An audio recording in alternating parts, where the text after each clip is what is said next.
Halo anak-anak semuanya, selamat pagi, selamat beraktivitas, Tuhan Yesus memberkati.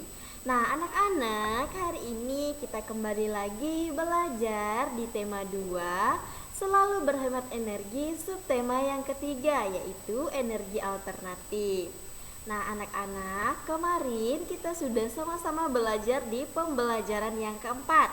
Nah pada hari ini ya, hari Rabu tanggal 8 September 2021, Ibu Guru akan mengajak kalian kembali lagi belajar tematik, yaitu kita masuk ke pembelajaran yang kelima ya. Nah, jadi anak-anak, Ibu mohon kepada kalian agar tetap semangat belajarnya dan mengikuti video pembelajaran hari ini sampai dengan selesai. Nah, oke anak-anak, sebelum memulai aktivitas kita pada pagi hari ini, kita akan mengawali dengan doa pagi. Nah, coba anak-anak perhatikan dengan baik. Di sini Ibu Guru sudah menyiapkan doa teks Bapa Kami. Nah, kita akan berdoa bersama-sama. Ibu Guru berdoa di sekolah dan kalian berdoa di rumah masing-masing. Nah, sekarang Ibu Guru mau kalian persiapkan diri. Kita akan mulai berdoa. Mari kita angkat tanda kemenangan kita dalam nama Bapa dan Putra dan Roh Kudus. Amin. Bapa kami yang ada di surga, dimuliakanlah namamu. Datanglah kerajaanmu, jadilah kehendakmu di atas bumi seperti di dalam surga. Berilah kami rezeki pada hari ini dan ampunilah kesalahan kami, seperti kami pun mengampuni yang bersalah pada kami. Dan jangan masukkan kami ke dalam percobaan, tetapi bebaskanlah kami dari segala yang jahat. Amin. Dalam nama Bapa dan Putra dan Roh Kudus. Amin. Nah anak-anak, tadi kita sudah selesai berdoa. Nah sekarang Ibu Guru akan menyampaikan kepada kalian materi apa saja yang akan kita pelajari di tema 2, subtema yang ketiga, yaitu pembelajaran yang kelima. Nah yang pertama, kita akan belajar tentang pemanfaatan sumber daya alam. Kemudian yang kedua, kita akan belajar tentang tempo cepat. Dan yang terakhir, kita akan belajar tentang sumber daya alam.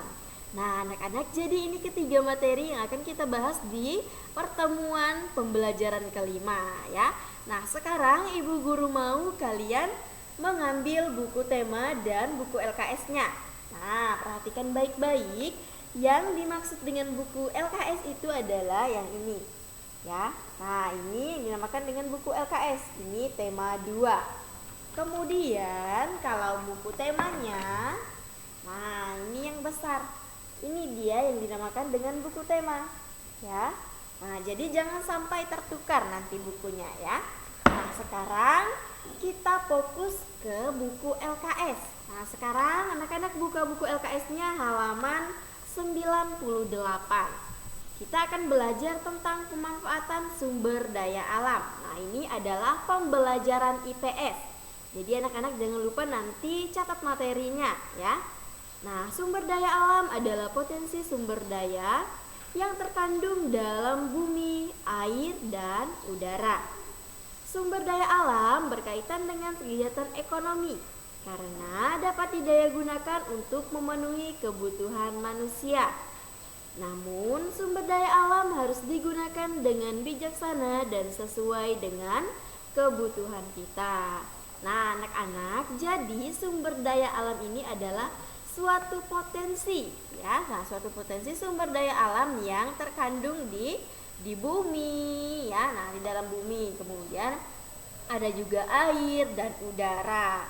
Nah anak-anak, sumber daya alam ini sangat erat kaitannya dengan kehidupan kita manusia, karena dia berhubungan dengan kegiatan ekonomi yang kita butuhkan.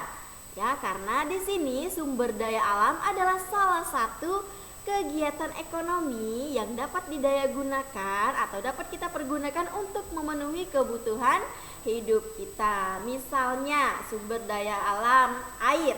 Nah, air itu bisa kita gunakan untuk memasak, mencuci, minum ya. Nah, masih banyak lagi ya.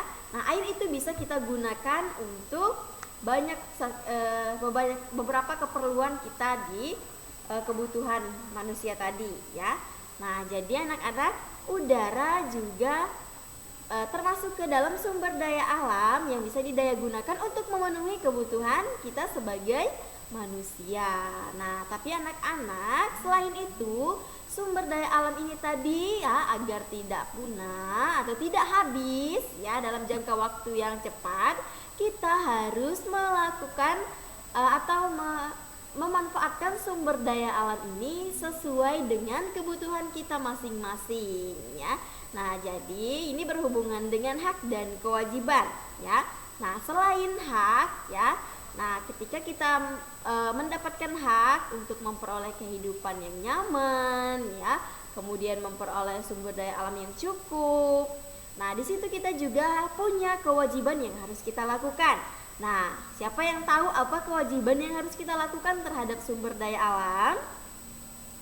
Iya, benar sekali ya kata teman kalian. Nah, salah satunya itu adalah dengan memanfaatkan ya sumber daya alam ini secara bijaksana atau sesuai dengan kebutuhan kita. Jadi kita harus menjaganya, kemudian memanfaatkannya sesuai dengan kebutuhan kita. Jadi kita tidak boleh boros-boros ya, agar sumber daya alam ini tidak terjadi yang namanya kelangkaan ya. Nah, anak-anak itu tadi tentang sumber daya alam. Nah, sumber daya alam dimanfaatkan untuk memenuhi kebutuhan hidup manusia. Sumber daya alam di Indonesia sangat erat kaitannya dengan ketampakan alam Indonesia, sehingga berpengaruh terhadap kehidupan sosial, budaya, dan mata pencarian masyarakat Indonesia. Nah, anak-anak kalian perlu tahu bahwa sumber daya alam ini tadi ya selain dilestarikan, kemudian kita gunakan secara bijaksana, di sini kita juga harus memanfaatkannya sesuai dengan kebutuhan kita, yaitu untuk memenuhi kebutuhan hidup kita sebagai manusia. Nah, sumber daya alam di Indonesia itu sangat erat sekali kaitannya dengan ketampakan alam Indonesia. Sehingga di sini dia sangat berpengaruh terhadap kehidupan sosial atau kehidupan kita di dalam bermasyarakat. Misalnya terhadap budaya, terhadap mata pencarian masyarakat di Indonesia. Nah, mata pencarian itu sama dengan pekerjaan ya. Jadi misalnya di tempat kalian apa pekerjaan yang paling banyak dikerjakan oleh masyarakat setempat atau apa mata pencariannya? Oh, misalnya bercocok tanam atau bertani. Nah, itu merupakan salah satu mata pencarian yang ada di sekitar tempat tinggal kalian ya. Nah, kemudian yang selanjutnya, anak-anak di dataran rendah banyak dimanfaatkan untuk pemukiman, industri, dan pertanian. Nah, tanaman yang cocok di dataran rendah itu antara lain ada padi, kemudian ada palawija, dan tebu. Nah, pekerjaan penduduk di daerah dataran rendah antara lain itu ada petani sawah, kemudian ada peternak, ada pedagang, ada karyawan, dan ada tukang.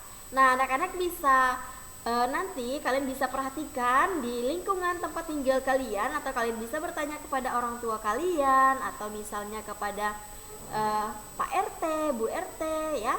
Nah, apa saja sih tanaman yang bisa kita tanam di tempat tinggal kalian? Apa yang cocok di tempat tinggal kalian? Apakah di tempat tinggal kalian itu termasuk ke dataran rendah atau dataran tinggi? Nah, nanti anak-anak bisa tanyakan kepada kedua orang tua kalian kalau kalian ingin mengetahui ya, apakah dataran tempat tinggal kalian itu termasuk ke dataran rendah atau ke dataran tinggi. Nah, kemudian kalian juga bisa menanyakan ya, tanaman apa saja yang cocok atau tanaman apa saja yang bisa tumbuh subur jika kita tanam di daerah tempat tinggal kita tadi. Nah, kemudian selain itu, pekerjaan di daerah tempat kalian juga harus kalian tanyakan kepada kedua orang tua kalian. Misalnya, nah pekerjaan penduduk di dataran rendah itu yang paling cocoknya adalah petani ya, kemudian ada peternak, ada pedagang, karyawan, dan tukang. Nah, itu adalah termasuk ke dalam